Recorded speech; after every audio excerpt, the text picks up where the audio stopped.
Hey y'all, today I want to talk about the when and the where, the timing and the vision. Most of the time, timing is kind of included in the vision. I've pulled it apart simply because I've seen too many vision statements that don't include timing. And if you're able to accomplish your vision today, then probably not a vision. Robert Greenleaf says that it should be a massive goal, something that you don't think you can reach, and it should have a time frame associated with it as well. So, determine your time frame, and I recommend that you determine that first. As humans, we have this tendency to um, wrap our wrap our time frames around our goals. So, in other words, if I put a big massive goal out there first, and then I try to put a time frame on it, I'm going to inherently extend that time frame out just because I haven't defined it prior to that point. So the point being that pick a time. Maybe it's 3 years, maybe it's 5 years, maybe I wouldn't go too much further than that, although there are times where you want to set 10-year goals and things. But I think associated with the vision statement, a 3 to 5 year plan is a really good plan. And so pick one of those, somewhere around that time frame, 3 years, 5 years. And then once you've got that time frame, now pick a goal that is far reaching, that you don't think you can get done in that time frame. That's the kind of goal that we're talking about. That's the kind of vision statement that we're talking about. And now that I've talked about all of that, I'm not talking about for your corporation. I'm talking about for you. You need to do this for you. So pull out your mission statement, your personal mission statement that we just did, and let's talk about how to go after your vision. This is this one's going to take a little time for you. And the approach that I recommend that you take is that you get yourself in a good place. Maybe you need to take a retreat. Maybe you need to get away. It's probably good for all of these to kind of do that in an alone scenario. Get away from your computer, get away from your phone, get away from everything, get away from your TV. Any influencers, any distractions. Get out in the woods. Enjoy some peaceful time. Sit and meditate. Take a note paper and a pencil. Sit and meditate. And any of those really strong thoughts, when you start lifting this up to your mind and to to God or the universe or whatever your worldview is, when you start lifting this up and start having the conversation about what does it look like? What does your life look like in 3 years? What does your life look like in 5 years?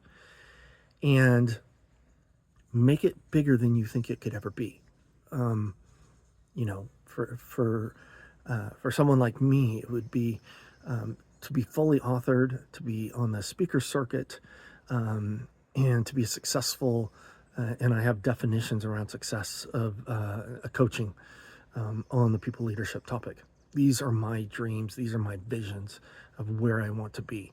Historically, I've had a dream and a vision of being a bed and breakfast owner, and we were able to make that a reality. So what is your vision personally in your life? Because as I've said before, if you haven't done it personally, who are you to think that you could do it for an organization? We get this so backwards. So do it. Sit down and meditate. And write down anything that comes to mind, no matter how trivial. Okay? And then what you're going to want to do is, after you've done that for an hour or two, whatever, and you've got a nice long list of things, it really doesn't matter what the list is. You're going to go through that list and you're going to cross things off that don't support your mission statement that you've already made. That's why it's important that we go in this order. It's going to help you establish your vision, because what we don't want to do is create a vision statement that takes us away from our mission, the purpose that we're here on earth. So go through that process first. Then once you get that done, prioritize that list. Start digging into it. Start making determinations about what this looks like. Break it down. It can be 2 or 3 different things, right? It doesn't have to be isolated to one thing. For me, like I said, I want to be a coach, but I also want to be a speaker. And I want to use my authorship, my books, to drive into that.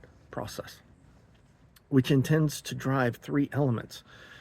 If you go, and we've talked about this before, if you go beyond three, you start losing focus. I think three is a really good visionary type of limitation to put on yourself, because otherwise you're going to split your resources too thin, and you're not going to be able to focus on that, and you're going to make it difficult for yourself to reach in that time frame. So for me, I have these three goals targeted for 3 years, and I have a date on it. It's not just 3 years from today, because if I read that tomorrow, then it's 3 years from tomorrow. So you need to put a date, an ending date on it. Target it, put it up in front of you, and look at it and keep looking at it. This is something you need to do in order to drive yourself to be better. You know, it could be as simple as, we talk about the yearly New Year resolutions that we do, and how they never really translate to anything. And it's really because we pick the thing that we want to do, and we just say we're going to do this every day, right? There's no target, there's no goal. If you wanted a New Year's resolution related to fitness, maybe the idea is to set a body weight index target for 6 months from then, and let that drive you to the actions that you need to do every day to meet that. Or maybe it's a weight goal or something to that effect. Set the target, set where you want to go, set what you need to do, and then